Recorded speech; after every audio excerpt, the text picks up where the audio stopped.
everyone, welcome to episode 5 of Not the Front Row podcast. I'm Jen. I'm Matt. Today we're talking about The Mist, which was released in 2007, directed by Frank Darabont, who had a long history with Stephen King even before this movie. And The Mist was based on the novella by Stephen King. The Mist was made on a very small budget of $18 million and earned around $55 million worldwide. So looking back at some of Darabont's work with Stephen King, he's made film adaptations of 3 notable novels and novellas by Stephen King. Shawshank Redemption in 1994, The Green Mile in 1999, and then The Mist in 2007. This was actually supposed to be Frank Darabont's first project with Stephen King, but Stephen King made him take on a different movie and made him wait 20 years to do The Mist. So Frank Darabont's been sitting on this movie for 20 years before 2007, just brewing in what he would do with this movie. Funny enough, I was watching it last night and I remember seeing that it was 2007, but the special effects made me think it was 97. Yeah. We'll talk about that. There's some bad special effects, but there are some good ones. Stephen King was actually at a grocery store today after a thunderstorm in Maine where he lived, where he imagined what it would be like if a prehistoric creature broke into the store and was flying around, and that's how this movie idea came about for him. He just thought of it in a grocery store one day. I love that somebody can think of that and then just write an entire thing about it. Like, that just wrote an entire movie around a 1-minute sequence in his head to imagine. So one more thing before we get into the movie. This is actually one of the few movies, or one of the movies that we've talked about where I saw in theaters. And I know you guys watched this movie several times. Yeah, we watched this you've all talked about it. I don't think Mom liked it very much because of sad the tone of the movie is, but I've watched this a bunch. I'm pretty sure Joe also really likes it. But seeing this in theaters was a really weird experience because of how the movie ends. And I just remember it being very quiet in the theater when the credits rolled. And it's one of those things where people just sat there waiting to see if anything else happened afterwards. Like extra credits. Yeah, stuff? like a happy thing at the end. like a extra credit scene. I actually was convinced there was going to be something happy. Everybody eventually just got up and left. Nobody really said anything. We all just kind of got up and left. So that's what I remember about. I saw this in 2007. I thought that little boy was Billy's so cute. Cute. And when he was, when he ran over to his dad and mom to tell him about the boathouse, for some reason in my brain, it was Macaulay Culkin in Home Alone. Yeah. He was very reminiscent, but he is so cute. He was so good in that movie. Yeah. I like when he's like, holy crap! Yeah. And his mom's like, Billy. One thing about this movie is Darabont originally wrote an opening scene where you would see the military scientists opening a portal up on the military base. I think it's better that they didn't do that. Yeah, I agree 100%. After sitting on it for a week, and I think for budget reasons, Darabont decided to scrap that scene, which does work out because it gives you a lot more mystery about the Mist. The only clue it gives you is that it is coming down from the military base. And then we see the where this neighbor feud comes in. I really like David Drayton, how he's just really sarcastic with Andre, who's played by Brent Norton, his neighbor, because he's like, oh, I'm so sorry about your car. I didn't take that as sarcastic. No, he was sarcastic. I took it as him being sincere. I took it as he didn't care that it happened to his neighbor, but he cared that it happened to the car. Like, he was more upset about the car than it was that it happened to the neighbor. Oh, 1983 or 1980. Yeah, that was Cherry. Yeah. Like, I actually thought he was sincere about that, whether it was about just the car or to the neighbor. You could tell there's like this tension between them that's like been building for however long, and the neighbor's an out-of-towner, and I guess this is his vacation home, right? Yeah, because Andre is a attorney, and he only comes up in New York City, right? Yeah. I love that there was all that tension between them, and then he has to ask him for a ride into town. So I do like how David really doesn't like Andre, but he's like, all right, I'll help you, in this case. So I like how the tension just the ominous feeling starts building a little more when you see you've got the weird mist, the military trucks, all the power trucks, they're all heading back towards the mountain from what it looks like. And then they start talking about the theories about the mountain, how there's like alien bodies up there. And they talk about how Mrs. Carmody is the one around town that talks about all these rumors and Mrs. crazy. Carmody, yeah. She's a gem. They really don't give you anything as far as a clue of what could be happening at this point. It almost sounds like small town rumor, small town like kind of silly drama, but you don't necessarily know that any of it's real. You know, like it all there's a military base there, but it all feels very small town. Not that we grew up in a small town, but it feels like what small towns do get portrayed as. Because you can see right, like in the beginning when they're in the store, like they know who the out of towners are right away. Yeah, yeah. I So they want to talk all about kind of know that. each other. Yeah, and then we see one of my favorite characters, Ollie. Oh, I loved Ollie. Yeah, Ollie's pretty much unanimously one of the best characters in The Mist. But Ollie says, "Good morning, Mrs. Carmody," and when Mrs. Carmody walks by, and she says with lines like these, I don't know how good it is. And right in a way, you're like, oh, Mrs. Carmody's kind of an old grouch. She's a bitch. Yeah, and Ollie's like really nice. One thing that stuck out to me, and I have no idea why, she had one random glove on. Oh, did she? Like, why was she wearing one glove? I literally wrote that down because I couldn't figure out why. Maybe she's a germaphobe. One glove. Her other hand was open. Yeah. Didn't make any sense. I don't know why I noticed it, but I did. I was trying to, I think when I was watching, I was trying to remember her name. I'm like, oh, that's Marcia Gay Harden. And then I knew right off the bat she was going to be not a pleasant person. Mm-hmm. Yeah, you can tell right away. After a little bit, David and Andre kind of talk a little bit, and one of them apologizes to to the other. I actually thought they were going to be like friends at the end of this. I really did. They were very calm though about like the tree going through their house and the tree crushing their stuff. Like they were very calm about that. I would be Andre when he was trying to use the chainsaw to cut down the tree. That'd be me. Yeah, I would not be the calm David and whatever his David wife's name is. Oh yeah, I would definitely be the psychotic screaming and cursing at everything if that happened.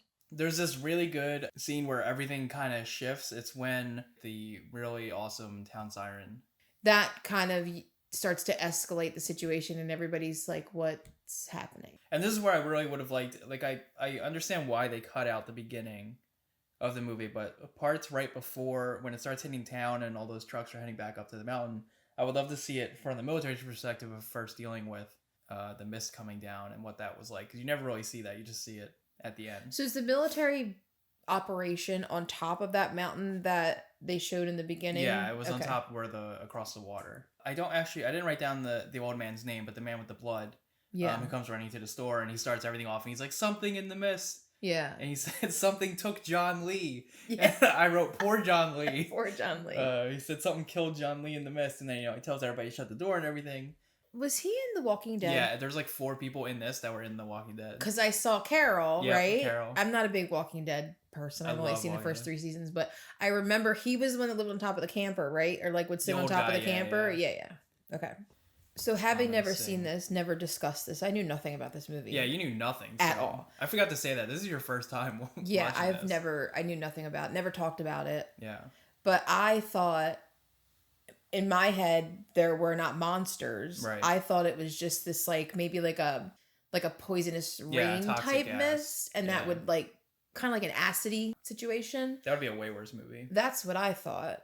And then not, but yeah. And then right after the earthquake, this is where Mrs. Carmody instantly goes to her religious beliefs and starts saying, are they gospels from the Bible or just like lines from the Bible? Yeah, like Revelations probably. From her Bible, talking about this mist and like what she thinks it means. Why are the religious people in movies always crackpots? She was a Looney Tune. Well, it's funny. Stephen King actually has other movies where the religious person is the bad person. So this is where we see Melissa McBride's character right after the earthquake hits. And funny enough, she doesn't have a name in the movie. Her title in the movie, as quoted, is Woman with Kids at Home. Oh, okay. So she doesn't actually have a name. Nobody says her name or anything. So right here, she asks, can somebody help me? I need to get home. Won't somebody see a lady home? Yeah, won't somebody see a lady home? Like, I get it. She needed to get home to her kids. Right, because her 2 kids are home alone. But, like, she's putting people on blast. Yeah, like, she is. You see what happens outside. Right. And, yeah, I get it. You want to go home to your kids. But, like, you just called out a bunch of people basically being like, you guys are douches because you won't walk me home. Yeah, nobody has any idea what's going on. In the killer mist. Yeah. But I do like how her last line is, I hope you all rot in hell. I didn't catch that. And then, she says, I hope you all rot in hell. And then just leaves the store. And I like this line from one of the older teachers. She says, oh, I'm just babbling away like I'm some old biddy at a tea party over here. Oh, I loved her. My nerves are all jangled. She has great... jangled. She has great, like, small town... The one with the glasses that you're talking about. Yeah, the royal woman. I love her. She has some great, like, little small town lines that she says. Not as strong as just a wife, because she's only in it for, like, a minute. Yeah. But everybody else I really like. There was nobody in this... Even Mrs. McCarty, I liked how she was played. Mrs. Carmody? Sorry, Mrs. Carmody. She played her role well. Yeah, everybody did a You really good believed job. her as like a religious like zealot. Is that Yeah. the right word? Zealot? Probably. I think. You could see that she truly believed everything she was saying. Oh, like yeah. she Right off the bat. Yeah, but she's something. Yeah. David goes to the loading dock because he wants to check the generator. And he goes through hell in this loading dock. Did you see how many... I thought he was going to get blankets. Oh, right. He went to go get blankets, yeah. Which I had a comment about that because he asks Sally, is that her name? Yeah, to stay with Billy for a minute so he could go get her a cover, right? And she's like, I should help clean up. Yeah. Like, you couldn't stick with this child who knows you, by the way. Yeah. And trusts you. Well, Billy also knew the two women because they were like his teachers or something. He didn't seem like he knew them. Okay, he might have because the one was brand new. Right, David might have just known them. I don't know. But I was just like, you couldn't stick with this Sally child for 2 minutes. Sally instantly was like, I don't want to take care of your kid. Yeah, she like bounced on that poor child. And I thought for a minute he was getting sick. Because did she say he had a fever? Maybe. Because my instant thought was, if this child dies, I'm gonna lose my shit. And because I felt he was so endearing. Yeah, Billy's great. He just was like, you could see, like he played the part so well that like I felt like I could see the terror in his eye, like the terror, like he just looked scared, genuinely scared. Yeah. And I just wanted to like hug him. He was so sweet, and I was so upset when that babysitter was like, peace out, and just left him there. Yeah, so David goes to the loading dock because he needs the blankets, and he ends up hitting everything in the loading dock, and he's cursing the whole time. He walked into everything he possibly could walk into. And then this is where one of the younger store employees... Norm was a real tough guy, wasn't he? Yeah. I wrote, Norm seems like he has something to prove after everybody saw... Yeah, what are the two guys' names? It was Jim and Myron. I liked Myron. Are the small town guys. I think Jim's the guy that was a little more douchey. Yeah, I think he might be the dad from Bridge to Terabithia. I recognize him from a bunch of stuff, but I can't place him. This is where you get the feeling that it's a small town versus the bigwigs of the town or the out-of-towners. Yeah, because Jim commented about David, right? Yeah, he says being you're like an artist. Big New York bigwig artist.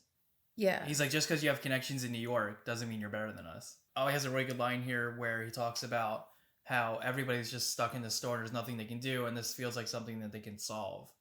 So the guys jump on. Yeah, kind of like what we can control versus what we can't. Right. You know, like we can't control that we're stuck here. Yeah. But hopefully we can control the generator and get it started. Yeah. Kind of like that feeling of like, I need to be needed, or like I need to solve something. Yeah. Because it seems like such a lost cause. Yeah, and that's what Ollie tells David why they're doing it. Now he pretty much hit it on the head. And I really like Norm's last line where he goes outside, he turns around, David says, don't do this, and then Norm turns around and goes, pussy.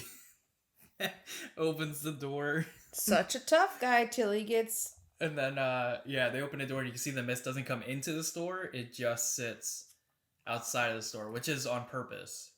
Yeah, but like how? How does this giant mist not come in to the door when they open it? Yeah, I don't know how. I don't think I saw anywhere that explained that from the research. Because it doesn't make sense to me. But how it just stayed in the perimeter of the store and never got in. But I really like how the expressions on Jim and Byron's face change when the tentacles come in. Yeah. I mean, they just go completely... like shocked. Oh my god, he like was they don't say anything, they just back up, they don't do anything.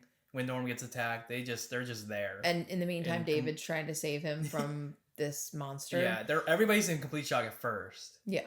But this is where I was like, this you probably hated. I hate it. Yeah. I hate when they show the creatures because they're never cool. Yeah, I think because you didn't know what this movie was going to be. I had no idea.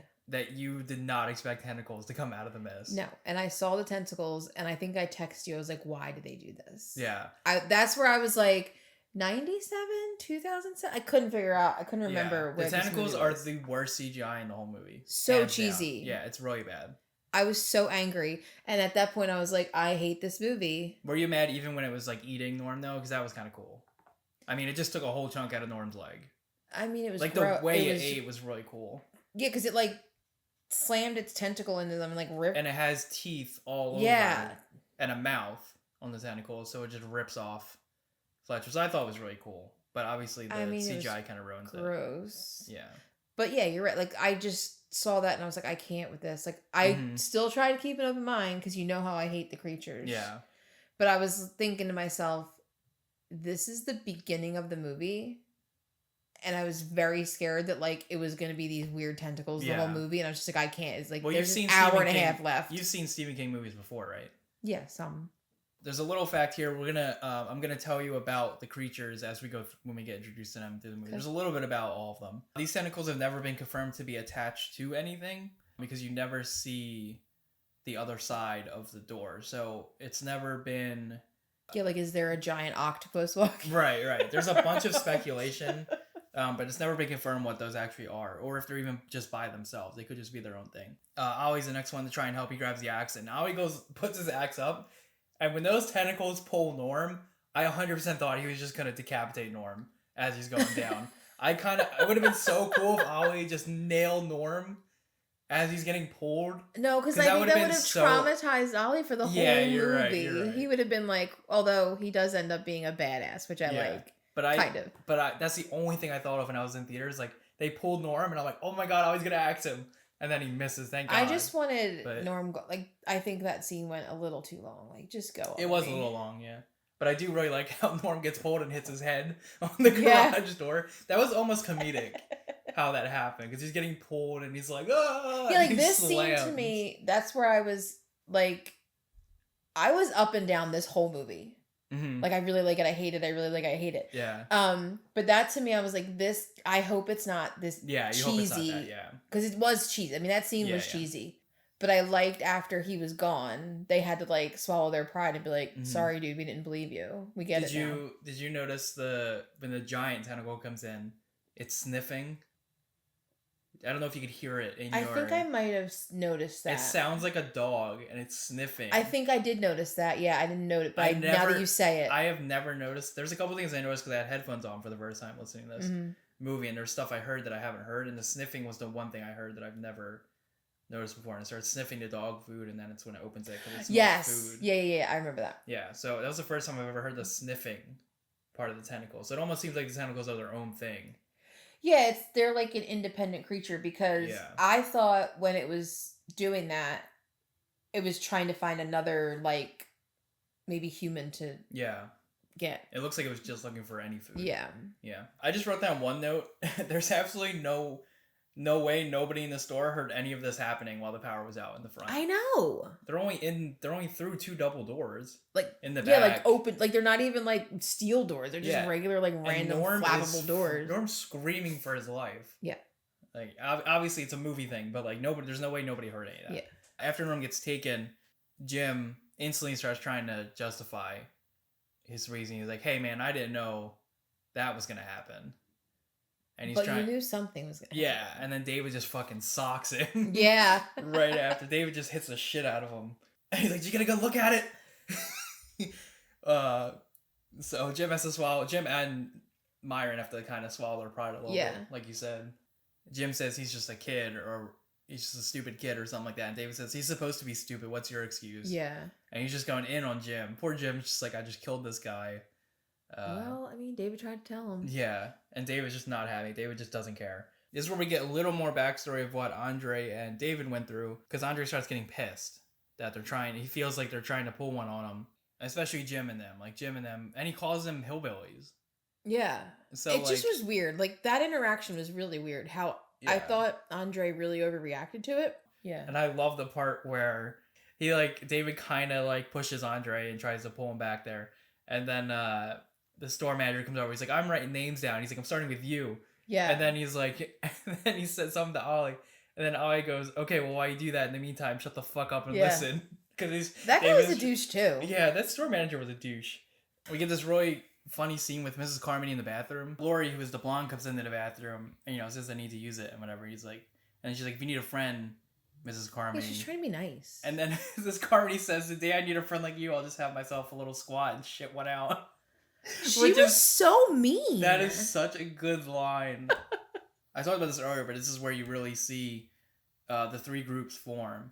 But you definitely see where Andre is like, I'm going to be logical. We need to get out of here. Like, this is ridiculous that we're staying in this store. And he starts to recruit his own people. And I love how they're going back and forth between Mrs. Carmody, the people fixing this door, and then Andre just standing there. Yeah. Telling them how stupid what they're doing is. And Jim gets fed up, and because Mrs. Carmody's like, we all need to prepare to meet our maker. And then Jim goes, prepare to eat shit. And then he says, your tongue must be held in the middle so it waggles at both ends. Yeah. Which is such another like small town line that they throw in there. It's very Maine-like. Yeah, very Maine-like. So she starts talking about... She's a little psychotic, yeah, this obviously. is where... So she starts talking about sacrificing somebody, and then Lori... This is my favorite scene in the whole movie. Lori comes up and just smacks her across the face. I mean, she kind of deserved it. Oh, 100%. She smacks her, and then Mrs. Carmody goes, another down payment. Oh, yeah. She had the blood on her hand. That's my favorite scene in the whole movie, because That's a good one. She just picks her blood up, and she goes, another down payment, and she looks around at everybody with the blood on her finger. And Lori just rolls her eyes. She's like, oh my gosh, she's still going. I love that. And then Jim goes, oh, I can't smack her, but it's okay for her. Yeah. Well, yeah, because you're a man. It was so good. She's so full of hate. Oh, yeah. She's so hateful to everybody. Yeah. Like, she's in the bathroom and you think she's going to try to help. She doesn't help at all. Mm-hmm. She escalates all of the problems. She talks shit about everybody. She hates on everybody. Yep. Like, she's evil. She's not a nice person. Always tells everybody, you know, Mrs. Carmody's known in the town to be unstable. And the biker guy goes, no shit. Yeah. He's another one of my favorite. The biker guy, he does not do a lot in this movie, but I really like him. He didn't have a huge part. Yeah, but... for the few lines he has, I really like him. Yeah. I love this line from Bud when he's like, this isn't Los Angeles. When they ask if they have one gun in the entire grocery store. And then Lori pulls out a gun, and this is where Ollie becomes, you know, a badass. And he's like... Well, remember he goes to, like, take the gun, and Bud's like... What the hell do you know about shooting a gun? They're like, does anybody know how to shoot a gun? And then Lori obviously was like, I shot it like twice at a range. And Ollie's like, I do. And then Bud was like, come on, Ollie.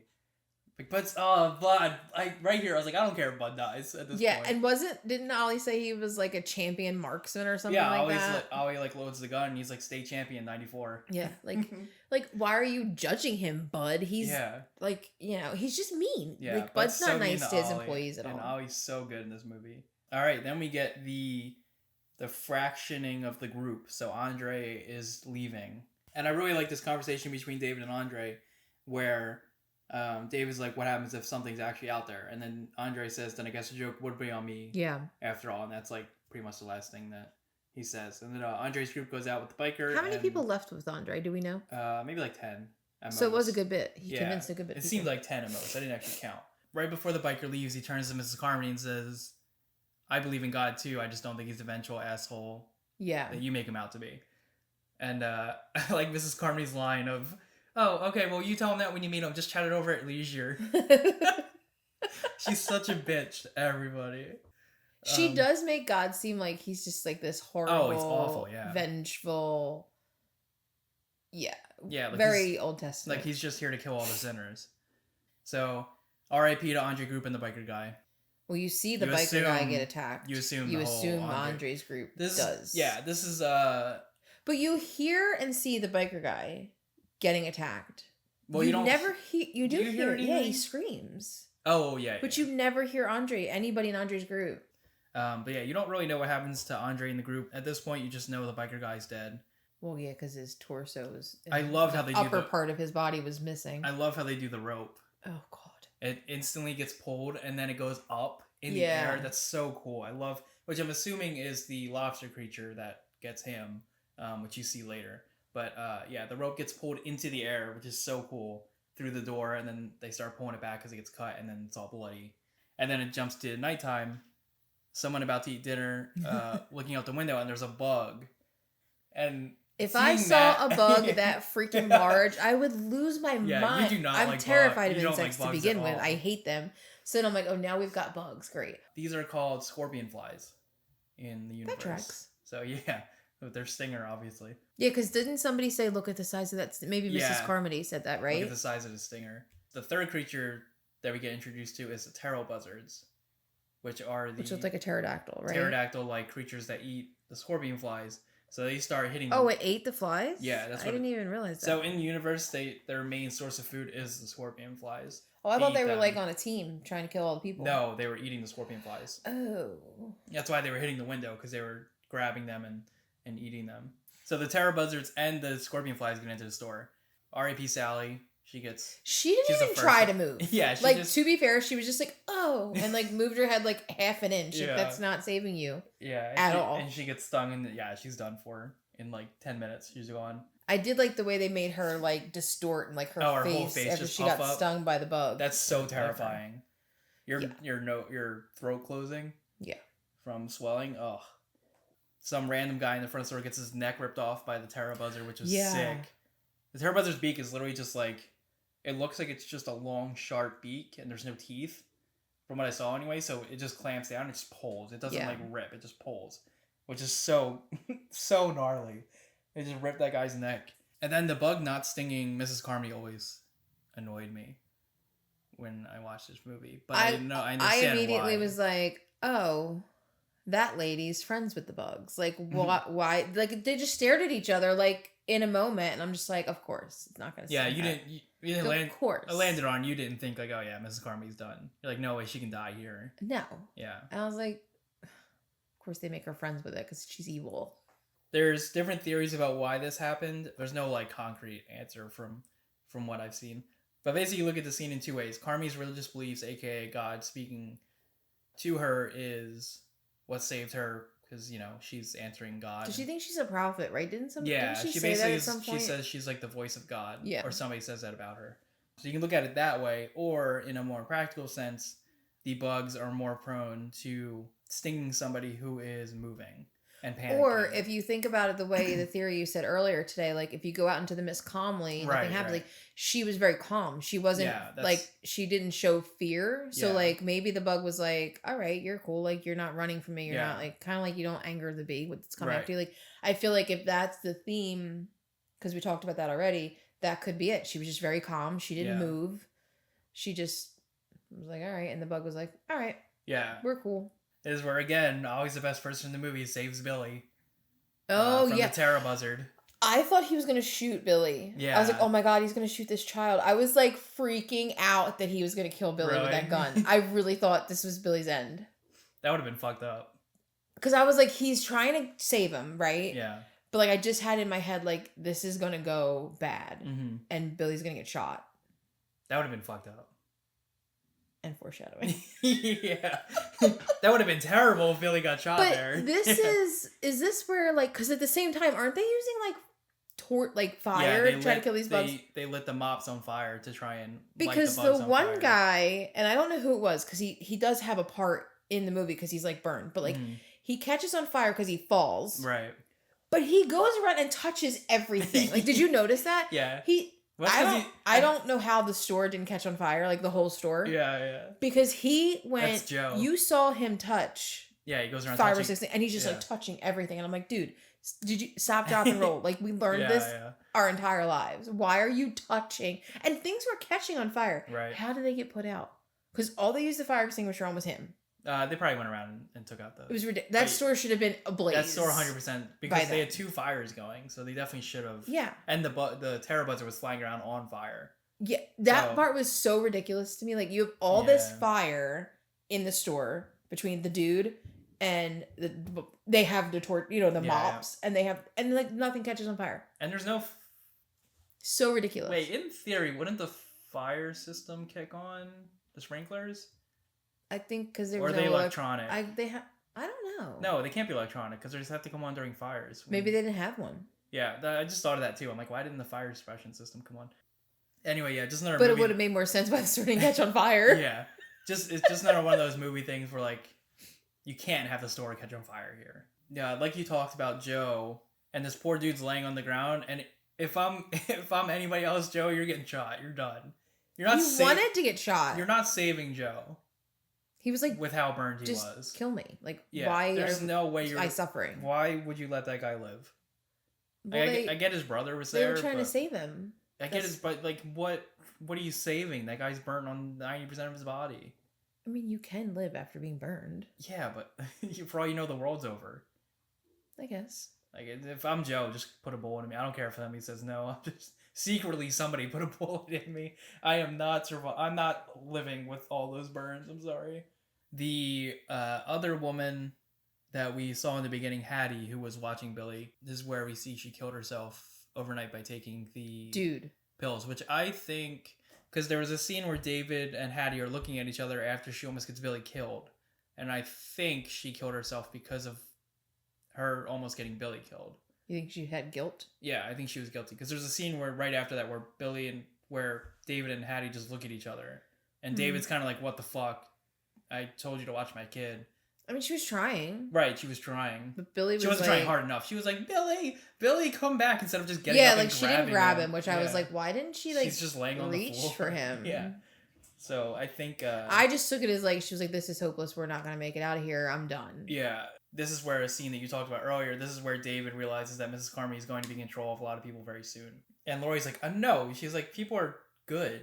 Yeah. She's like, people wouldn't just start sacrificing other people. And Ollie says, as a species, we're fundamentally insane. Why do you think we created politics and religion?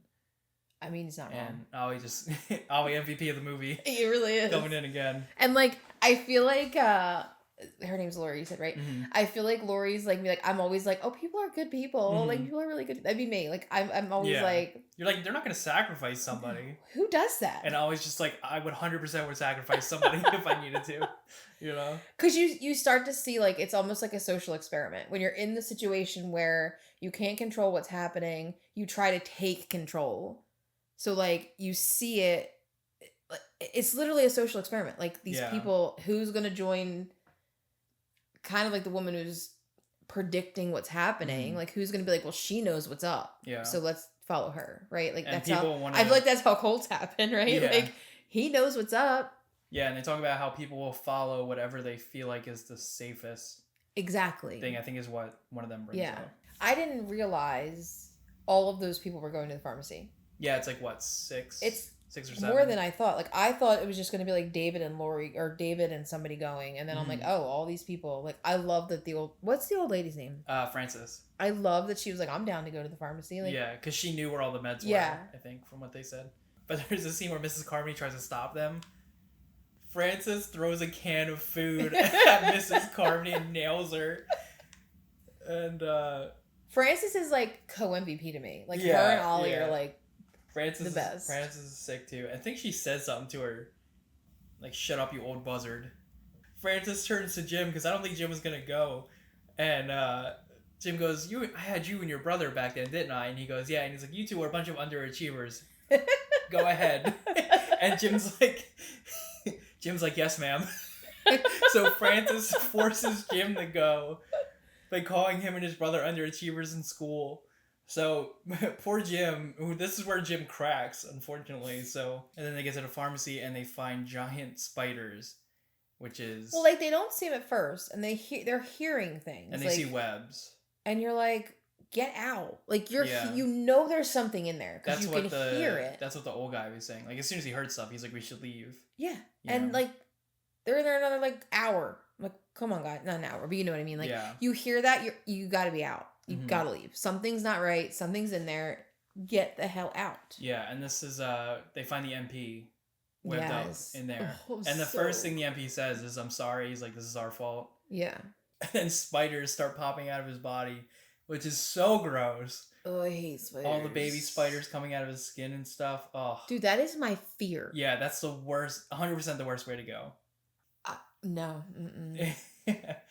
Yeah, just shoot me. If I had an option between that and getting shot, just shoot me. Not only that, like, I fear, like, stepping on I don't step on spiders anymore. I used to, because I hated them. But, like, I fear, like, because they carry their babies on their back. And then you see this dude just, like, full of, it's disgusting. Mm-hmm. And he's alive. Yeah, they keep him alive the whole time so the babies can, like, grow in there. God, it was awful. Yeah. So they're trying to get out of the pharmacy, and then you notice the spiders have acid webs. Yeah. They hit the one guy's leg, right? Yeah, it's just, there was no reason to put acid web. They're already terrifying. They're already giant spiders. And then they have webs that are corrosive. It's so insane that they have corrosive webs. So they get Joe's... It's called overkill. Yeah. So Joe's brother, his leg gets stuck by the web, and it just instantly melts. Yeah. It starts melting his leg. The bugs are overachievers. Yeah. Well, there's some big-ass spiders. So they're trying to leave, and then the giant one outside the store. Yo, and then Frances turns into a badass. Oh yeah, Frances lights the She spider on flamethrowers that fire. shit. I Yeah, loved that. I was like, she is so great. yeah, Frances could have protected the whole group just by doing that the whole time. She literally was like, she had no fear. Yeah. So Francis gets a nice kill in there, and then the old guy, I can never remember the first guy in the beginning, who comes in saying there's something in the mist. There's a giant spider outside, and he stabs it. Yeah. And that's, I think, up until that point, that's the biggest spider we see. David falls asleep, and then when he wakes up, they tell him Hold on. How did not one of those? There were thousands of those spiders. Get into the store. Not one of them followed them. Not one of them got on any of the people. Well, I think that was so loud. By the way, I know.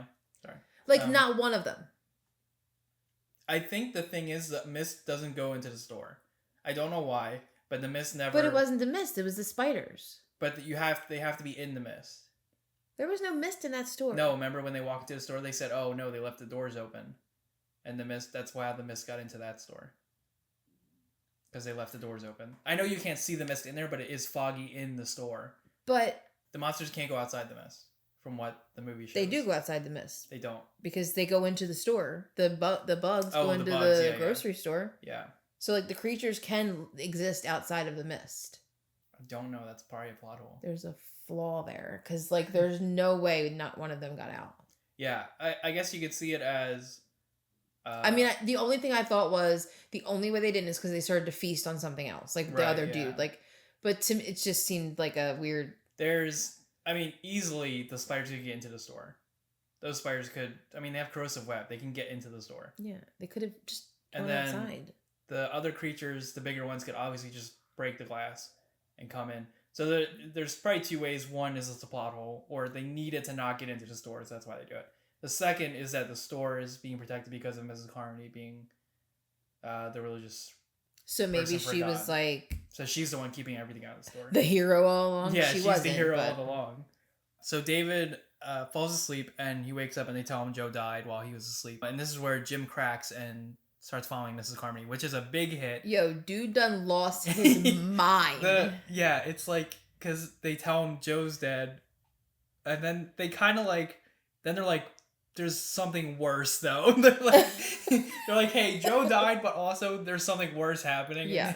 And David turns around the corner, and fucking Jim's there with his hands locked, going expiation in the front row. But he's looking at Mrs. Carmody like she's God. Yeah, like oh my God. Yeah, expiation, and you're like, oh no. Like Jim, the fucking hillbilly that didn't believe he lost it. That was telling Mrs. Carmody she was blabbing out of both ends, is now following Mrs. Carmody after the pharmacy situation. To me, when I saw this scene happen, well, I guess you're gonna get to it because it happens after this, right? Where they start to blame the military guy. Yeah, so we didn't even talk about this yet. The 3 military guys that were stuck in the store. Yeah. Because they don't have a role in this at all. But they do come. It comes up because when you see them in the beginning, they're trying to go on leave. Yeah, and the MP that was dead and that was eaten by the spiders, or whatever, in the pharmacy, told them like you can't. You need to be your leave's canceled. You need to be up with us. So once they find out the MP says sorry, then they go back to the store and they're like, something's not right. And they talk to the guy that was like in love with Sally. Yeah, and it was kind of weird how there's other than the Sally scene, there's only one scene with the 3 military guys where they're talking in the corner. I can't remember exactly what they say. They talk about leave or something. But they went real quiet when people walk by. They get real quiet, and then David comes over and says, hey, we could use a hand over here, and then that's when they get up. But that's like all you see of the military guys, which I thought was weird because they're like non-existent for most of the movie until this. Like there are times where I was like, I forgot they were even in the store because you don't even see them. And Jessup and them go to look for the other 2 guys, and they find them hanging in the back. And Jessup's like, I didn't think they'd really do it. Yeah, and Jessup's like, oh, they were talking about it, but... And then this is where they start freaking out. And this is where you realize that this is definitely something that they have opened up. Or like, this is their fault. And this scene was bad. This was awful. This is scary because this is like stuff that happens. Like this has happened. So this is a really sad scene with Jessup defending himself because obviously he's not a scientist. He's just he grew up in the town. But he did explain to them what they were doing. He explains what he heard and what he thinks happened. I guess what he knows happened on the mountain, which is that they opened a portal. Yeah, to another dimension. That they couldn't close. and it became, I guess, a door. From all I kept thinking was all this to set up Stranger Things. Like, that, right? It's so Stranger Things. Like, yeah. Oh, so this is what happened to make Stranger Things what it is. Yeah, right. But this is where you see that situation where when everything's going wrong, you need to find somebody to blame. And everybody wants to follow Mrs. Carmody. Mrs. Carmody instantly blames Jessup for. She even says, she's like, "You're to blame for this." Yeah. Which is really sad because Jessup's just like, he just works there. Yeah. And he even says, he's like, "I grew up in this town. I know you people." The butcher is the one that stabs him. Oh, yeah. I forgot about that. The butcher has that giant knife and he just stabs Jessup in the stomach. Multiple times. Yeah, and just keeps stabbing him. By the... Like, Mrs. Carmody was definitely the one that was like, he needs to go. Yeah. Like, we have to sacrifice him. Yeah, I think after they stab him, she says, sacrifice him to the monster or whatever. And this is where we get the next creature, which is the Arachne lobster, is the name for him in the universe. Couldn't tell you what he looks like. Did we the see him? Six-legged guy with the giant claw that comes down and picks Jessup up. Takes him. I love the Arachne lobster. That thing's awesome. But the funny thing is, Jessup leaves that little bloody handprint. Yeah, I'm like, oh my god, really? Yep.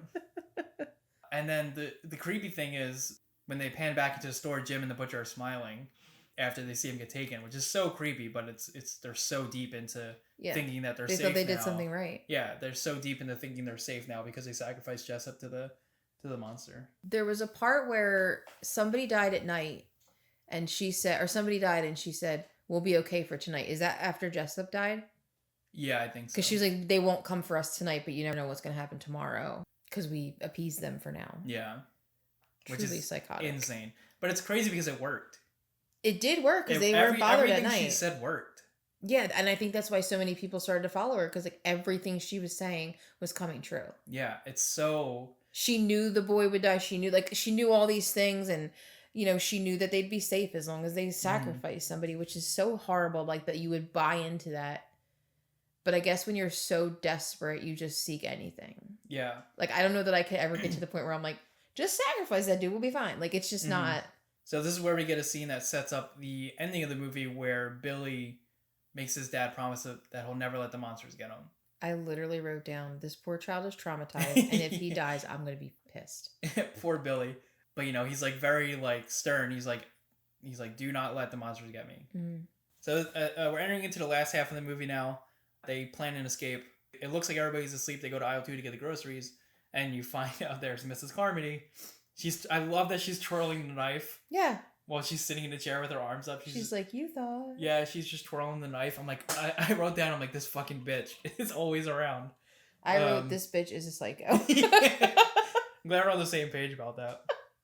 But man, this scene is so tense. Oh, it's horrible. There's another like verbal battle between David's group and then everybody in the store is now with it's Mrs. like Carmody. Two sides. It's yeah, it's it's basically Mrs. Carmody's group, which is like 90% of the group. And the small group with David. Then David. She's saying that the next sacrifice is going to be Billy. Mm-hmm. She wants Billy, which is crazy to go for the kid right away. She literally was like, get the boy. And I was like, shut your face. Yeah, and this whole time, Mrs. Carmody is talking about, spewing religious stuff. And you can see everybody starts closing in on the group. And like, David. And then she says, get the whore. Yeah, remember? She's like, because Lori was holding That's when the fighting Billy, starts, yeah. And she's like, fine, take them both. And you can tell that she's just picking and choosing people who she doesn't like. I think she wanted the boy because she thought like his innocence would appease more than anything. But then she just says, yeah, get her too. Well, because I think she wouldn't let her go.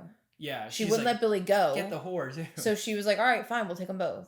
Oh, I forgot to mention, Mrs. Carmody would be drinking that fucking milk out of that glass container. That like lukewarm milk. Ugh. Like, if there's one thing an evil villain, if you want her to be even more hated, just have her drink milk out of like a glass container. But this is where MVP of the movie shoots through the milk. Yes. And shoots Mrs. Carmody in the stomach. I literally was like, I was like, holy shit. Like, I did not expect that. Yeah. At all. Yep. And then she's still talking. And then what is she talking? She just did something, and then that's when he was like, I'm done, and like shot her in the head. Dude, him shooting her in the head, one of the best redemption, or one of the best revenge scenes. I wasn't expecting him to shoot her, but I'm so glad he did.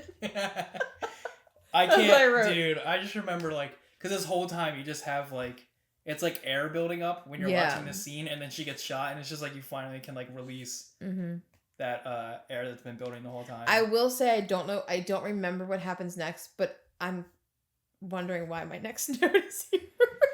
So I'm gonna just listen. Okay. This is where there's somehow they threw in this part, which is so funny to me, and I don't know if it was meant to be funny, but Ollie says, "I shot her." Oh, and David says, "Thank you." David says, "I know, thank you."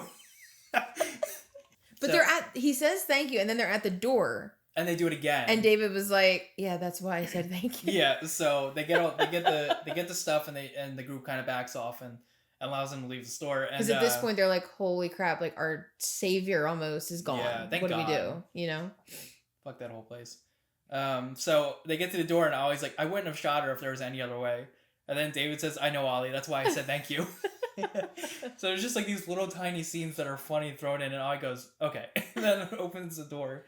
So like scenes like he's that. He's like, "Okay, you're not mad at me." Yeah, scenes like that are so well done, and they just throw in a little bit of humor in there after such a tense scene. But this is where the MVP of the movie loses. Okay, so I wrote, "Oh, poor Ollie." Like, yeah, I don't remember what happened though. So Ollie's the first one to the car and opens the door. Which my initial thought was, why are you honking the horn? You're drawing attention to yourself. Know. That was my initial thought. And then but I know why he was doing, because you couldn't see, so he's trying to like guide people where he was, but like you're drawing attention to you. You're making yourself like a sacrifice almost. Yeah, and then the group, David and them get there, but then the arachne lobster ends up behind Ollie.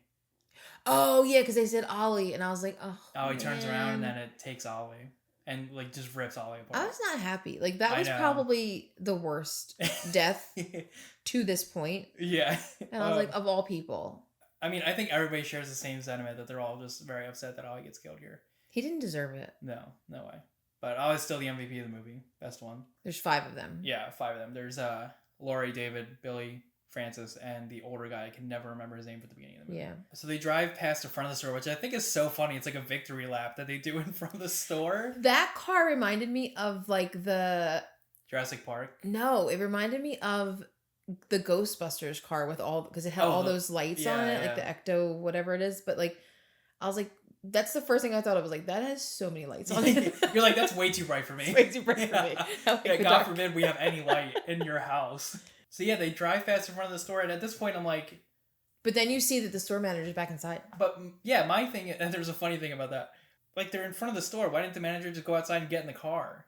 Like, you can go outside. I think he was like, I'm done, dude. Like, I'm just gonna wait here with these people. Yeah, and I never understood that, where I'm like, he's right outside, just get in the car. You're right there. Or there. why nobody else was like, oh, maybe I should go.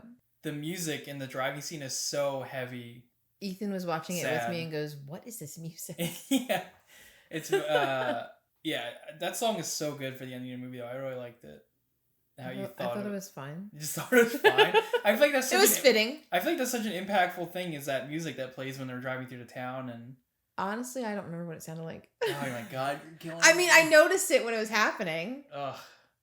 But I was just You're not allowed to watch movies at your house anymore. I knew it was coming. Like, I just knew in my head. We're watching movies together from now on, so you can pay attention. I was paying attention, but I was so set on, I knew it was going to happen, and I was really pissed. Before we get there. So, they find his wife webbed up to the house, and this is another part of the movie where they explain that the mist can go into places, because he says, I was supposed to fix the window, and that's how the mist got into her house. So, they're saying that the mist can get into places, and that's how the monsters get in, which is another reason why I think the monsters can't leave the mist, which we talked about how the buzzard went to the store without the mist. Without the mist. So it's hard to know exactly what the rules are for the monsters in the mist. And then they have that brutal scene with the kid in the school bus webbed up. Yeah, I was like, dude, why? Yeah. Why?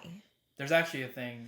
But was there only one child on this bus? When they showed it, there's one child, yeah. I'm assuming that... Because all the back seats were empty, and then they show this one child, and I'm assuming there's a bus driver, obviously, but like, I just was like, how is there only one kid on this bus? So... But I was glad it wasn't an entire school bus of children, like... There's a thing about that scene that I'll talk about at the end. We get introduced to the last creature, and I love how the car jumps every time the monster steps. Yeah. I love that. And I love the design of this thing. It has a bunch of tentacles on it. There's creatures flying around it. this creature is called the impossibly tall creature, or aka the behemoth. And in universe, it is so large that it has its own ecosystem, which is the creature is flying, like it has its own. That's bananas. Thing. It's actually much taller in the book, from what I've said. Like, it was so tall in the book that they couldn't even see the top of it. They only saw legs. But yeah, the impossibly tall creature is awesome. And apparently in universe, it's very non-aggressive because it's so big. But the problem is it's so big that everywhere it steps, it's just kind of destructive. Yeah, just by nature. But it's not aggressive because it's just so tall that nothing can even touch it. And it just kind of walks around. Like, that's the whole lore behind that creature. The car runs out of gas, and there's kind of this discussion of, okay, I have 4 bullets, there's 5 of us. Yeah, they kind of all came to the conclusion that they should just die. Yeah. And I was watching that kind of knowing what was coming. Like, I knew they were going to do something stupid. And I was watching it, and I'm like, just wait a little bit longer. And just wait. And you can hear creatures all around the car. Like, the whole time they're sitting there, you can hear all the monsters around them. But I'm like, just wait. Because I kept thinking, the mist is going to dissipate. Like, I just had this feeling. You thought that was going to happen? Yes, I really did. I was like, I knew they were going to do something stupid, but I was like, but I know right after, the mist is just going to go away. Like, it just was, I kept thinking that in my head. Like, they're going to do this stupid thing, and then the mist is going to clear. And they did it for nothing. And then the little boy opens his eyes. So I wrote down the last thing Billy saw was his dad pointing a gun at him. Yeah. I said, my notes are, they're going to fucking kill themselves. And then that poor kid's face when he saw his dad pointing a gun at him. Yeah, so he shoots Billy first. Billy wakes up, shoots Billy, shoots Lori, shoots Francis, and then shoots the old man from the beginning of the movie. I was so pissed. And then David... I literally went, I hate this movie. Then David is sitting there just freaking out because he just, But the school bus scene with the one kid being in the school bus was a foreshadowing of, or, just something I heard was that was foreshadowing Billy's body on the side of the car. I was heated. That's when I texted you last Yeah, night. I mean, that's the whole point. You're supposed to be mad. It's supposed to make you mad. It was ridiculous. But I mean... obviously you know why he did it. It's because Billy's like, you promised you never gonna let the monsters, and he thought the monsters were right over top. And I know that they felt like there was nothing, like they couldn't survive. For the past 3 days, they've had no contact with anybody. Nobody's come to help them.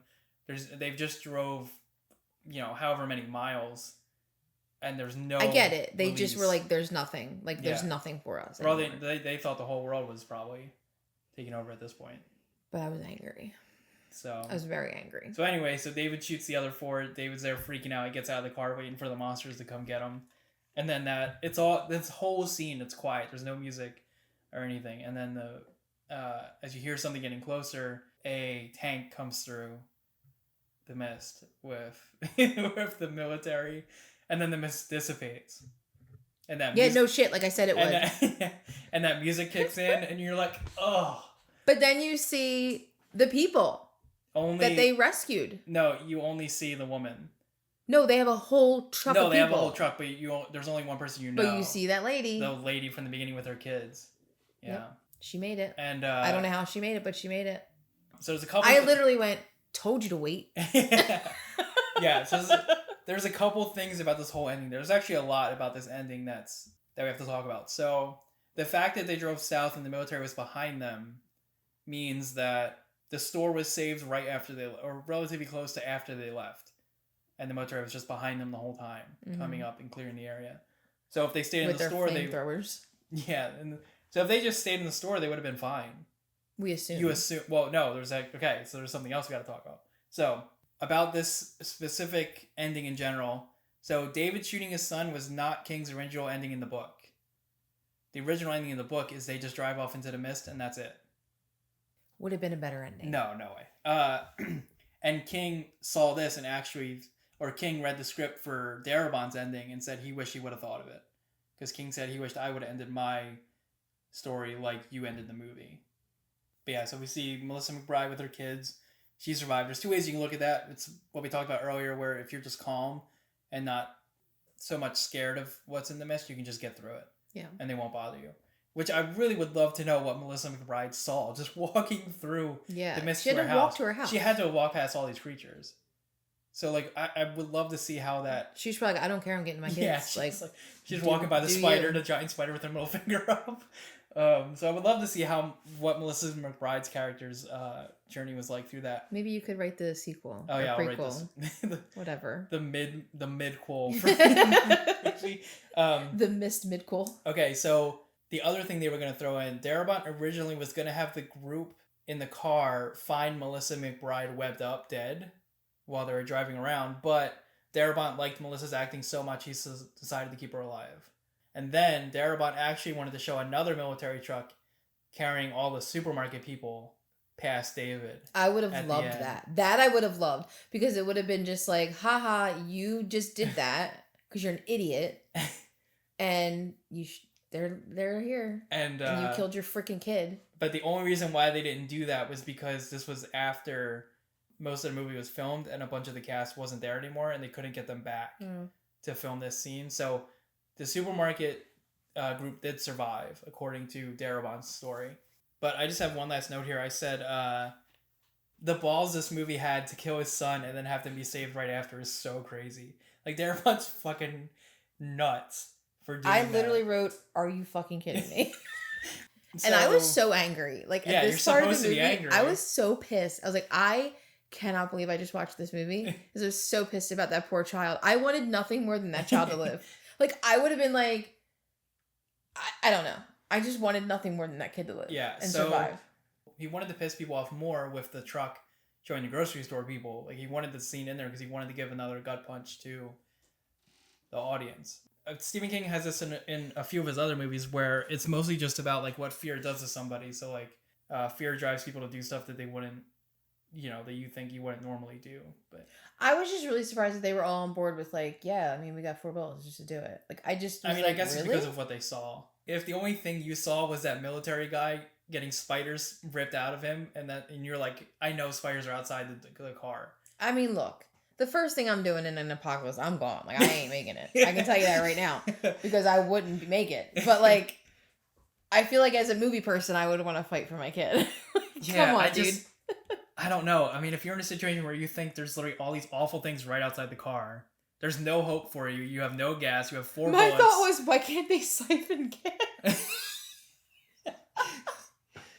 I literally was thinking, like, just go siphon some damn gas. Yeah, there's definitely a lot of cars around. They could have just siphoned gas. I'm assuming they never want to leave the car. Yeah. Probably, who knows how many. I mean, and you see at the movie, I mean, there's spiders all around them. Yeah. When the military comes in. And the flying creatures and stuff. So, I don't know, man. Would I have shot Billy? No. He was like the best part of that movie. I think most people have a very neutral take on it, which is just wait until they get attacked. That's what I wanted. Like, and then just wait a little while longer. Yeah. You just ran out of gas. Just wait. Because in my head, it was like, the mist is going to clear. David deserved to be upset. Yeah, now poor David's got to live the rest of his life. Tough shit. No family, kill his kid. He ain't making it. He can't handle that. You think he's just going to off himself? I think so. Yeah. Poor dude. Like, I get it was a hard decision, but like, you didn't have to make that decision, in my opinion. His acting's so good. When he was yelling, he's outside the car. I was like, shut up, dude. Shut up. You were so angry. I was so mad at him. I just wanted him to shut up.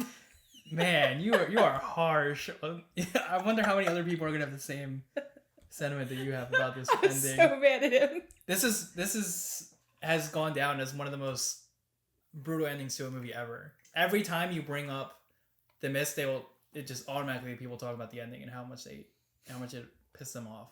But yeah, I guess to close it out, what do you think out of 10? You can't, and don't just be like, oh, I hate the ending. Like, it was. I was trying to think about it last night because I literally was sitting there. It was like a roller coaster. Like, yeah. I was like, because you don't like monster movies, so this is very. It's not that I don't like monster movies. I don't like cheesy monsters in movies. Like, it annoys me. Yeah. So like when I was watching it, I was like, oh, I really kind of like it. I really like it. And then I was like, I really hate it. I was so up and down with that movie. And I was sitting there last night and I turned to Ethan and Ethan only watched the last of it. And he was like, this movie was awful. He saw like 20 minutes. He's like, this movie sucks. But and I was like, you didn't even see it. But I was like, how am I going to rate this? So I'm just going to go off the cuff. 6. Okay, that's where I thought you'd be. Yeah, around a 6. Would you watch it again? Knowing the ending? No, probably not. You would never watch this again? I have no desire to ever see it. Oh man, I can watch The Mist like once a year. No. and enjoy it. To me, it was like a one-time movie. I don't need to see it again.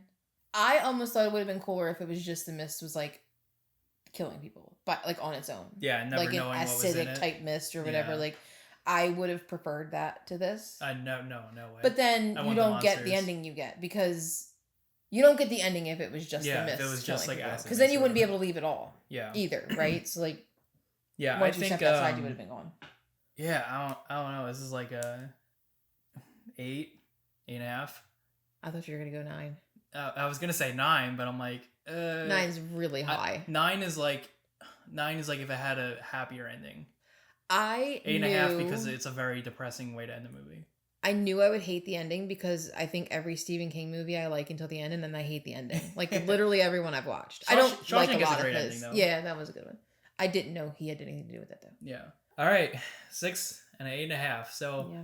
So yeah, that's it. Thanks for tuning in to episode 5 of Not the Front Row Podcast, and let us know what you thought of the mist, and if you liked it or if you hated the monsters, and if you think Acid Mist would have been better than Ever Seeing a Creature. Acid Mist would have been a really different movie. Thanks for listening. Hope you enjoyed. Thanks. See you in episode 6. Bye.